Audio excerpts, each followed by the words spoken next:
Hi, I'm Carrie Kirkham, and this is another episode of Grocery Outlet Roulette. I take the risk so you don't have to. Today, I just opened up a bottle of wine that I had sitting in my cellar for about a year. The scary thing is, I saw the same wine at Grocery Outlet last week. The same vintage, the same wine. And that made me think, oh, that's a bad sign. If this wine is still lingering around a year later, what's it going to be like in the glass?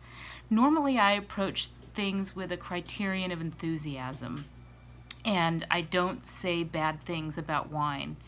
I just don't review bad wines. But in this case, we've all been there. We've all been early adopters of wines at Grocery Outlet, where we've bought a wine and it's terrible, and then you end up seeing it for ages at Grocery Outlet and it doesn't sell, and it's like, oh, why did I take that chance? So I am going to take a chance, literally, on camera right now.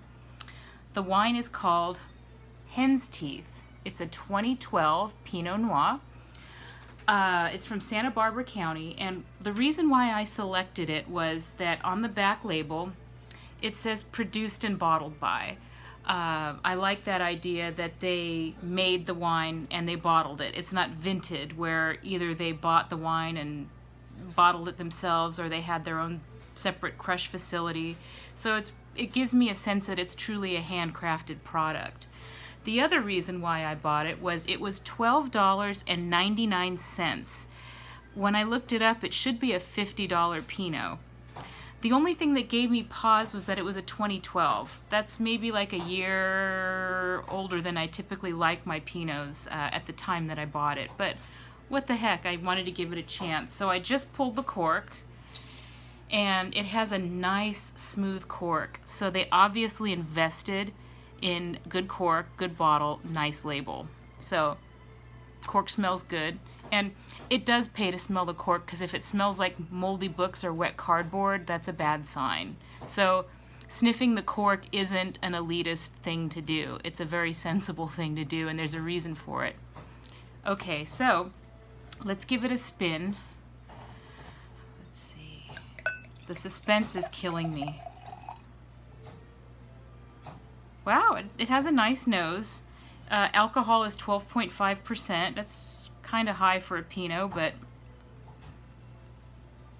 nice dark amber color.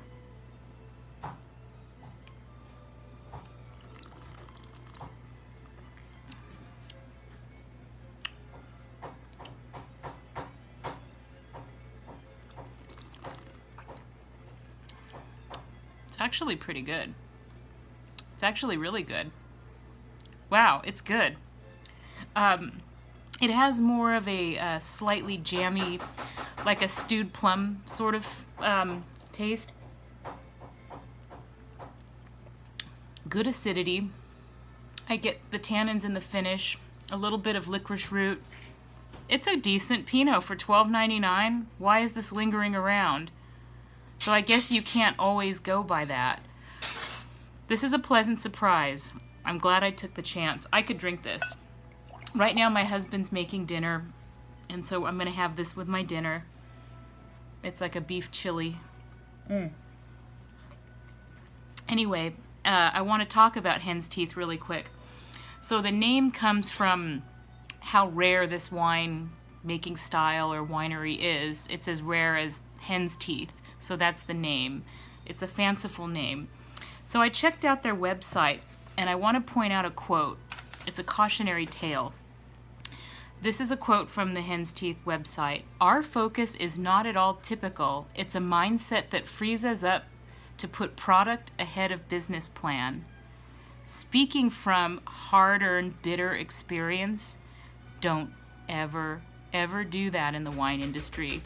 You always put your business plan first. Very, very important, because without a business plan, you have nothing. You have no sustainability whatsoever. Distribution is also very important, but that applies to life. Always have a business plan.